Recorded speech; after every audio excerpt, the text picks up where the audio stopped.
दोस्तों, अगर आप हमारे चैनल पे पहली बार आए हैं तो जल्दी से नीचे मौजूद सब्सक्राइब का बटन दबा दो और उसके साइड में बेल आइकन भी दबा दो, क्योंकि हम आपके लिए लेकर आते हैं मोटिवेशनल वीडियोस, ट्रेनिंग वीडियोस और हर वो जरूरी जानकारी जो आपको अपने नेटवर्क मार्केटिंग बिजनेस को बिल्ड करने के लिए चाहिए होती है। और दोस्तों, जल्दी से इस वीडियो के नीचे मौजूद लाइक का बटन भी दबा दो ताकि ये वीडियो आप जैसे और भी बहुत सारे महत्वाकांक्षी और पॉजिटिव सोच वाले लीडर्स तक पहुंच सके। तो चलिए वीडियो शुरू करते हैं। ट्रेडिशनल मार्केट में और नेटवर्क मार्केटिंग में जमीन आसमान का फर्क होता है। ट्रेडिशनल मार्केट क्या होता है, सबसे पहले हम इसके बारे में ही बात करते हैं। ट्रेडिशनल मार्केट का मतलब हम यहां पर नौकरी और नौकरी करने वाले लोगों की बात कर रहे हैं, उनके वर्क पैटर्न की बात कर रहे हैं। यानी कि ट्रेडिशनल मार्केट की जब हम यहां बात कर रहे हैं तो हम नौकरी करने वाले व्यक्ति के वर्क और उस वर्क के बदले में उसे मिलने वाली इनकम, इन दो चीजों को यहां पर हम एनालाइज कर रहे हैं। ट्रेडिशनल मार्केट में नॉर्मली एक व्यक्ति 20 से 25 साल की उम्र में काम करना शुरू करता है और लगभग 60 से 65 साल की उम्र तक काम करता है। यानी कि अपने जीवन के लगभग 40 साल एक आम इंसान ट्रेडिशनल मार्केट में वर्क करता है और पैसे कमाता है। इस 40 साल के टाइम पीरियड में एक आम इंसान की लाइफ किस तरह से निकलती है और उसका करियर किस तरह से जाता है, उसे हम एक चार्ट के माध्यम से समझने वाले हैं। इस चार्ट में हमने 40 साल को 10-10 साल के 4 भागों में डिवाइड कर दिया है ताकि आप इसे आसानी से समझ सकें। इस चार्ट में जैसा कि आप देख पा रहे हैं, एक तरफ लिखा है काम और दूसरी तरफ लिखा है दाम, यानी इनकम या आमदनी। अब पहले 10 साल में क्या होता है? पहले 10 साल में ट्रेडिशनल मार्केट में यह आदमी लगातार काम करता रहता है, लगातार काम करता रहता है, लगातार काम करता रहता है, लगातार काम करता रहता है और उसके बदले में उसे लगातार पैसा मिलता रहता है, लगातार पैसा मिलता रहता है, लगातार पैसा मिलता रहता है, लगातार पैसा मिलता रहता है। अब जब 10 साल पूरे हो जाते हैं तो 10 साल के बाद क्या होता है? क्या कुछ परिवर्तन आता है? देखो, ये थोड़ा समझने की बात है। 10 साल में हर जॉब करने वाले का एक्सपीरियंस थोड़ा बढ़ चुका होता है, इसीलिए 10 साल होते होते आदमी को अपने जॉब में 1-2 प्रमोशंस तो मिल ही जाते हैं और सैलरी में भी कुछ इंक्रीमेंट्स लग चुके होते हैं। लेकिन सवाल फिर भी वही है, क्या कुछ परिवर्तन आता है? क्योंकि इस दौरान महंगाई भी बढ़ चुकी होती है और इंसान की जरूरतें भी। ज्यादातर लोग तो इस दौरान शादी भी कर चुके होते हैं, यानी हर महीने का बजट भी कहीं गुना बढ़ जाता है। यानी कि 10 साल पहले जब आदमी ने अपना जॉब स्टार्ट किया था तब हो सकता है उसकी जरूरतें 2000 रुपए में पूरी हो जाती हूं, लेकिन आज उसे अपनी जरूरतें पूरी करने के लिए कम से कम 20,000 रुपए की जरूरत है। अब अगर 10 साल में उसकी सैलरी 5,000 रुपए पर मंथ से बढ़कर 25,000 रुपए पर मंथ हो भी चुकी है, तब भी क्या उसे खुश होना चाहिए या दुखी होना चाहिए? बड़ा सवाल है, सोच के देखिएगा। खैर, हम आगे बढ़ते हैं। ये 10 साल भी पूरे हो गए। अब इंसान अपने करियर की 3rd स्टेज में आ गया, यानी कि 20 से 30 साल की स्टेज में आ गया। सवाल एक बार फिर से वही है, क्या अब कुछ परिवर्तन आता है? 20 साल पूरा होते होते एक्सपीरियंस और ज्यादा बढ़ चुका होता है, 1-2 प्रमोशंस और मिल चुके होते हैं और सैलरी भी पहले से बहुत ज्यादा हो चुकी होती है। लेकिन इस दौरान महंगाई भी बढ़ चुकी होती है, रोजमर्रा की जरूरतें भी बढ़ चुकी होती हैं और फैमिली का साइज भी बढ़ चुका होता है। आपने कभी नीचे की तरफ जाते हुए एस्केलेटर से ऊपर की तरफ चढ़ने की कोशिश करते हुए किसी भोले भाले इंसान को देखा है? हिंदुस्तान में कई जगह पर ये नजारे आम हैं। उस इंसान को लगता तो है कि वो ऊपर चढ़ रहा है, लेकिन असल में वो वहीं पे होता है जहां से उसने चढ़ना शुरू किया था। ठीक ऐसी ही कंडीशन हर उस इंसान के साथ होती है जो ट्रेडिशनल मार्केट में अपने जीवन के 20 बेशकीमती साल निकाल देने के बाद जब पलट के देखता है तो खुद को वहीं पे खड़ा महसूस करता है जहां से उसने 20 साल पहले अपने करियर को शुरू किया था।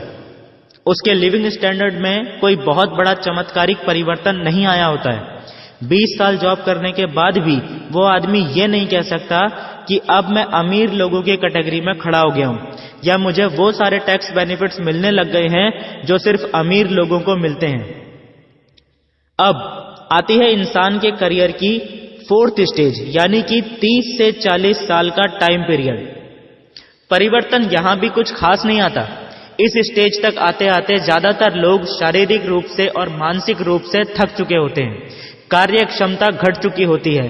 लेकिन क्योंकि 30 साल का एक्सपीरियंस है आदमी के पास और हर ऑर्गेनाइजेशन को स्मूथली चलने के लिए एक्सपीरियंस लोगों की जरूरत तो होती ही है, इसीलिए ऑर्गेनाइजेशन अभी भी उसको काम से निकालती नहीं है, बल्कि किसी ऐसी पोस्ट पर बैठा देती है जहां पर उसे फिजिकली ज्यादा वर्क ना करना पड़े, लेकिन उसके एक्सपीरियंस का बेनिफिट कंपनी को मिलता रहे। इस चौथी स्टेज में व्यक्ति के ऊपर से फिजिकल वर्कलोड तो पहले से कम हो जाता है, लेकिन मेंटल वर्कलोड पहले से ज्यादा बढ़ा दिया जाता है और सैलरी भी पिछले 30 साल में बढ़ते बढ़ते इतनी बढ़ चुकी होती है कि आदमी भी इस मेंटल वर्कलोड को लेने के लिए एग्री हो ही जाता है। बहुत कम ही लोग ऐसे होते हैं जो फोर्थ स्टेज शुरू होते ही अपनी मर्जी से रिटायरमेंट ले लेते हैं। ज्यादातर लोगों के तो फैमिली एक्सपेंसेस और डेली की जरूरतें इतनी ज्यादा बढ़ चुकी होती हैं कि उन्हें ना चाहते हुए भी ये मेंटल वर्कलोड अपने ऊपर लेना ही पड़ता है।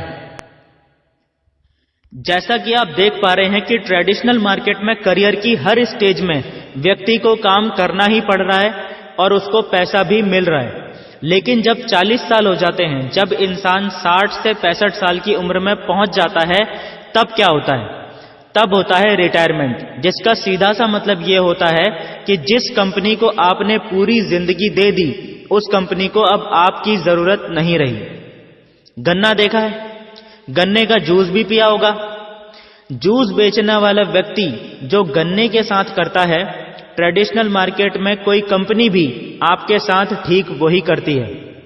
जूस बेचने वाला व्यक्ति गन्ने को तब तक बार बार मशीन में डालता रहता है जब तक कि वो उस गन्ने में से रस की एक एक बूंद ना निचोड़ ले। ठीक वैसा ही ट्रेडिशनल मार्केट में भी कंपनीज आपके साथ करती हैं। वो आपको तभी तक भुगतान करती हैं या नौकरी पर रखती हैं जब तक आप उनके काम के हैं। गन्ने के अंदर से जब एक एक रस की बूंद निचोड़ ली जाती है, तब उसे उठा के डस्टबिन में फेंक दिया जाता है और उसकी जगह पर दूसरा गन्ना उठा लिया जाता है। अब आदमी को तो डस्टबिन में फेंक नहीं सकते, इसीलिए उसे रिटायरमेंट दे देते हैं। मतलब इसका भी वही है और इस आदमी की जगह किसी और आदमी को उठा लिया जाता है। ट्रेडिशनल मार्केट की सबसे बड़ी समस्या ही यही है कि जिस दिन आदमी काम करना बंद कर देता है, उस दिन उसे पैसा मिलना भी बंद हो जाता है और अपनी आगे की जिंदगी के लिए ये आदमी बहुत ही लिमिटेड पैसे पे और अपनी नेक्स्ट जनरेशन पे डिपेंडेंट हो जाता है। यह है ट्रेडिशनल मार्केट के चार्ट का पूरा एनालिसिस। अब हम देखते हैं कि नेटवर्क मार्केटिंग का चार्ट कैसा होता है और वो ट्रेडिशनल मार्केट के चार्ट से किस तरह से अलग होता है। उससे पहले मेरी आप सभी से रिक्वेस्ट है कि यदि आपने अभी तक इस वीडियो के नीचे लाइक का बटन नहीं दबाया है तो जल्दी से दबा दें। ट्रेडिशनल मार्केट में हम 40 साल काम करते हैं और नेटवर्क मार्केटिंग में सिर्फ 4 साल, क्योंकि नेटवर्क मार्केटिंग में इंसान सिर्फ 4 साल में उतना पैसा आसानी से कमा सकता है जितना पैसा ट्रेडिशनल मार्केट में आदमी को 40 साल लग जाते हैं कमाने में। यानी कि सबसे बड़ा और सबसे पहला फायदा जो यहां नेटवर्क मार्केटिंग इंडस्ट्री का निकल के आता है वो ये है कि नेटवर्क मार्केटिंग इंडस्ट्री आपके जीवन के बेशकीमती 35 से 36 साल बचा देती है। यानी औसत आदमी के मुकाबले आपको कम से कम 35 से 36 साल ज्यादा मिलते हैं अपनी जिंदगी को अपने तरीके से पूरी आजादी से जीने के लिए। नेटवर्क मार्केटिंग में आदमी का करियर किस तरह से डेवलप होता है 4 साल के टाइम पीरियड में, आइए इसे समझते हैं चार्ट के माध्यम से। आपको इस चार्ट में एक तरफ दिख रहा है काम और दूसरी तरफ दिख रहा है दाम यानी इनकम।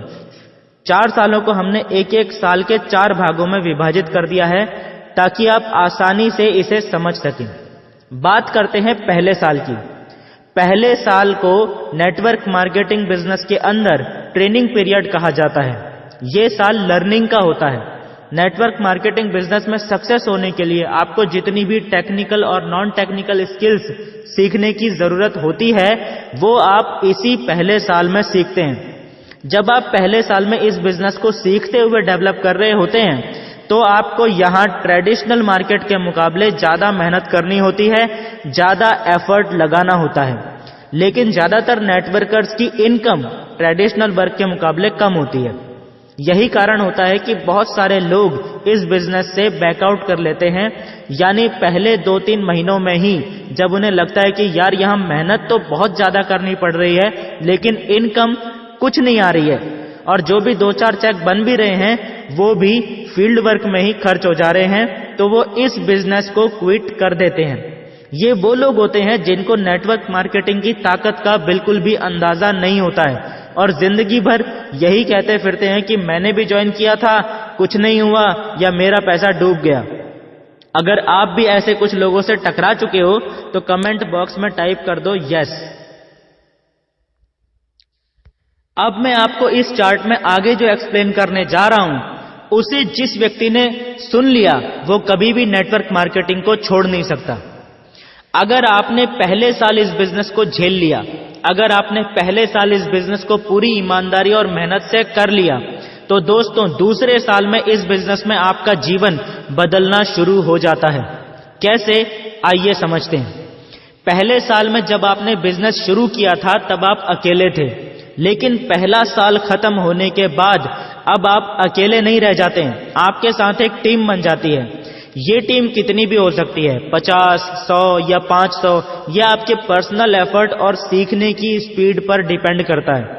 महत्वपूर्ण यह है कि दूसरे साल में आप अकेले काम नहीं कर रहे होते हैं, बल्कि आपके साथ आपकी टीम भी काम करती है, और इसीलिए दूसरे साल में आपका बिजनेस पहले साल के मुकाबले कहीं गुना ज्यादा फास्ट स्पीड से ग्रो करता है।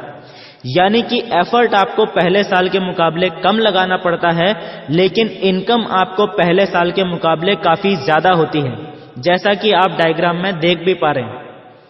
तीसरे साल में एक बार फिर से सेम प्रोसेस रिपीट होती है, और अब दोस्तों कहानी उल्टी होनी शुरू हो जाती है। आपके पर्सनल एफर्ट्स पहले और दूसरे साल के मुकाबले और ज्यादा कम हो जाते हैं, और आपकी इनकम एक बार फिर से कहीं गुना ज्यादा बढ़ जाती है। आपको ऐसा महसूस होना शुरू हो जाता है कि आपको मेहनत बहुत ज्यादा नहीं करनी पड़ रही है, लेकिन उसके बदले में इनकम आपको बहुत शानदार मिलने लगी है।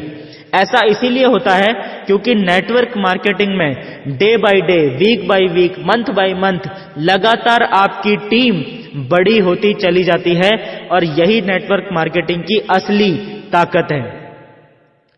चौथा साल आते आते ज्यादातर नेटवर्कर्स का जीवन पूरी तरह से बदल चुका होता है। मेहनत तो आपको पहले साल में भी करनी पड़ती है, मेहनत आपको दूसरे साल में भी करनी पड़ती है, तीसरे साल में भी आपको मेहनत करनी ही पड़ती है, और मेहनत आपको चौथे साल में भी करनी पड़ती है। मेहनत तो 40 साल तक आदमी को ट्रेडिशनल मार्केट में भी करनी पड़ती है, लेकिन नेटवर्क मार्केटिंग में जब आप 3 साल पूरे कर लेते हैं और चौथे साल में प्रवेश कर जाते हैं, तो माय डियर फ्रेंड्स, यहां तक आते आते आपके हर एक चेक का साइज इतना बड़ा हो चुका होता है कि जिसे देखकर ज्यादातर लोगों की आंखें फटी की फटी रह जाती हैं। आप मेहनत तो इस साल भी कर रहे होते हैं, लेकिन आपको जो इनकम आ रही होती है उस इनकम के आगे आपकी मेहनत बिल्कुल ना के बराबर लग रही होती है। जैसा कि आप देख भी सकते हैं इस चार्ट में, चौथे साल में आपको सिर्फ अपनी टीम की ज्यादा से ज्यादा मीटिंग्स लेने की जरूरत रहती है।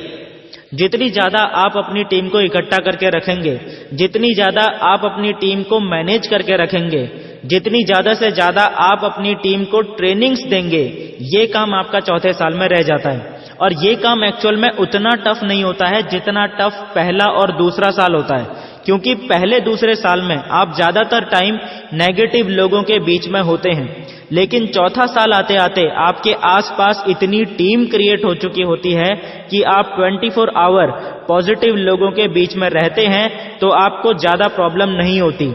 लेकिन इनकम चौथे साल में लाखों में क्रॉस कर जाती है। चौथा साल खत्म होने के बाद नेटवर्क मार्केटिंग में वो चमत्कार होता है जो ट्रेडिशनल मार्केट में कभी हो ही नहीं सकता। 4 साल इस बिजनेस के अंदर जो इंसान डेडिकेशन के साथ काम कर लेता है, चौथे साल के बाद फिर उस इंसान को काम करना ही नहीं पड़ता।